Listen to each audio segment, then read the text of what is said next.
10 et 11 avril 2014 que s'est tenue à Mines ParisTech, à l'instigation des chercheurs du groupe Nanomine, la 4e édition des Journées industrielles nanomatériaux.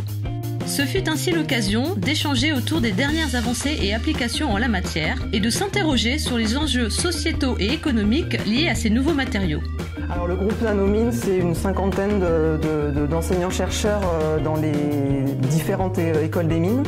Donc École des mines de Paris, de Saint-Étienne, Alès, Douai, Albi et Nantes. Ces chercheurs-là se sont regroupés autour d'un groupe de travail et autour des nanomatériaux. Donc on se réunit depuis 2006 3 fois par an pour mutualiser un peu nos compétences et nos connaissances sur cette thématique.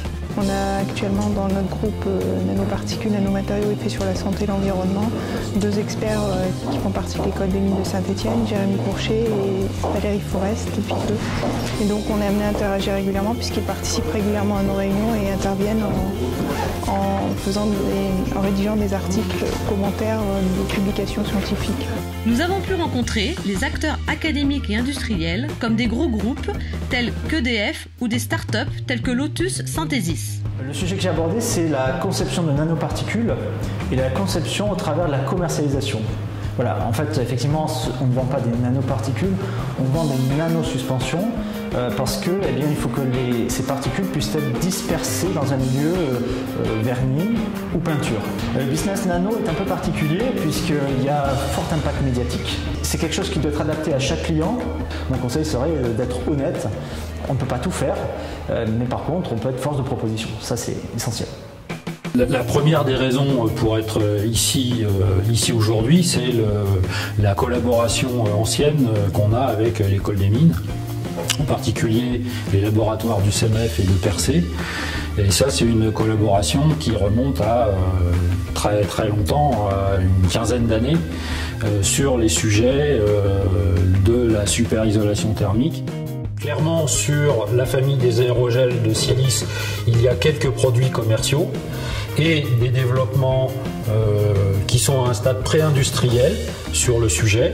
Il y a en particulier la création en France d'une entreprise qui s'appelle Enersense, qui est partenaire également de l'école des mines sur ces sujets-là. Nous, en tant que R&D d'un industriel, on n'a pas vocation à se substituer à la recherche académique. Il est au contraire pertinent de s'associer en restant chacun à sa place et complémentaires l'un de l'autre. En tant que EDF R&D, je connais bien l'activité nano.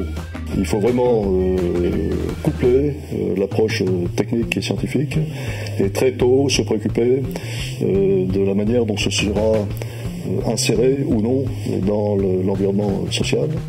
On passe beaucoup d'énergie, de temps et d'intelligence à décrire, à discuter les nanomatériaux, à spécifier leurs différents effets, leur dynamique, etc.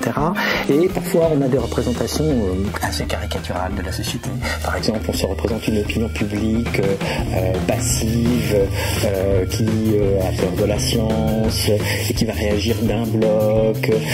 Or, quand on regarde les choses, c'est beaucoup plus complexe que ça. Aussi fructueux que fut cette journée, l'avenir des nanomatériaux s'écrit encore.